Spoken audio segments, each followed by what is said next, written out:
Bonjour à toutes, bonjour à tous. On est aujourd'hui le mardi 11 décembre, le lendemain de l'allocution du président. Écoutez, je vous parle rapidement de la dette, parce que je vais au boulot juste après. Dans un premier temps, j'aimerais partir d'un constat, hein. On estime que la dette aujourd'hui, elle est à environ 100% du PIB.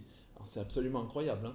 Si j'ai bien compris, ça veut dire que rapporté à ton échelle à toi, personnelle, avant de commencer ton mois de travail et d'obtenir ton salaire, ben, il a déjà été dépensé. Alors, gouvernement après gouvernement, hein, la propagande libérale nous applique plan d'austérité après plan d'austérité. On doit se serrer la ceinture mois après mois, notamment pour rembourser cette dette. Et moi, j'aimerais bien, alors, ça commence à circuler sur Internet, j'aimerais bien qu'on me parle de cette loi qui a été votée en 73, 1900. La loi dite Giscard-Rothschild-Pompidou, hein, Pompidou, en aparté Pompidou, lui aussi, il a été directeur général de la Banque Rothschild. Avec Emmanuel Macron, un peu plus de 40 ans après, ça fait deux, hein, c'est étonnant. Mais du coup, cette loi, alors il faut la connaître parce que elle impose à la France de devoir emprunter auprès des banques privées, hein, et pas auprès de la Banque de France à taux zéro. Ce qui fait qu'entre 80 et 2008, la France, elle s'est endettée d'un peu plus de 1000 milliards d'euros. À ce jour, on a payé un remboursement de 1306 milliards. Donc avec la dette qu'on avait contractée avant 1980, en gros, on aurait dû en 2008 être endetté de 21 milliards. Donc ma question est la suivante.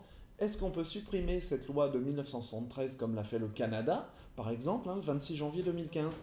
Cette dette, elle est complètement illégitime et elle est organisée, donc je propose de ne pas la rembourser.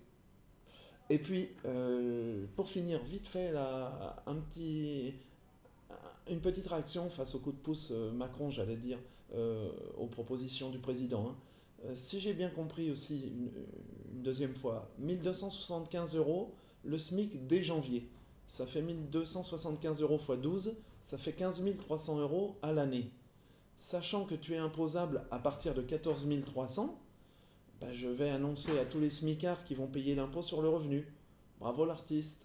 Vous comprenez bien pourquoi, après toutes ces entourloupes, hein, depuis des mois, je donne d'une main, je reprends deux fois plus de l'autre. Bah, les gens dans la rue crient, ils appellent à la démission de Macron, hein, Macron dehors et compagnie.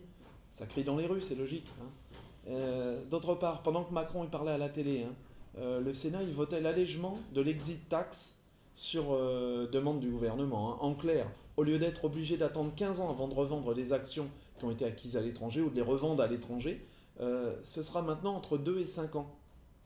La source, c'est le Nouvel Observateur, hein, aujourd'hui le 11 décembre. Vous le saviez ça? Vous étiez au courant? Bon, de même, hein, c'est toutes les semaines, hein, il y en a de toute façon, ça passe comme ça à l'as sans arrêt, hein.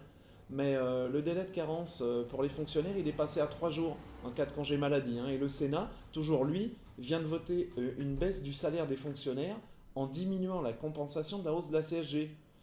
Alors, dans le privé, c'est pas tout à fait la même chose, hein. C'est pas qu'il faille opposer, hein, mais c'est que souvent on nous renvoie au privé, hein. La plupart des jours de carence, ils sont couverts par l'employeur, hein, dans le privé. Bon, bah écoutez, c'est bien connu, les fonctionnaires sont trop payés, hein. Eh ben écoutez, c'était juste un petit coup comme ça, hein. Imaginez bien que sur les autres mesures qu'il a annoncées, ce sera du même acabit. Donc aucune confiance. Continue les gilets jaunes, j'imagine, hein. Allez, bye bye tout le monde. Ciao.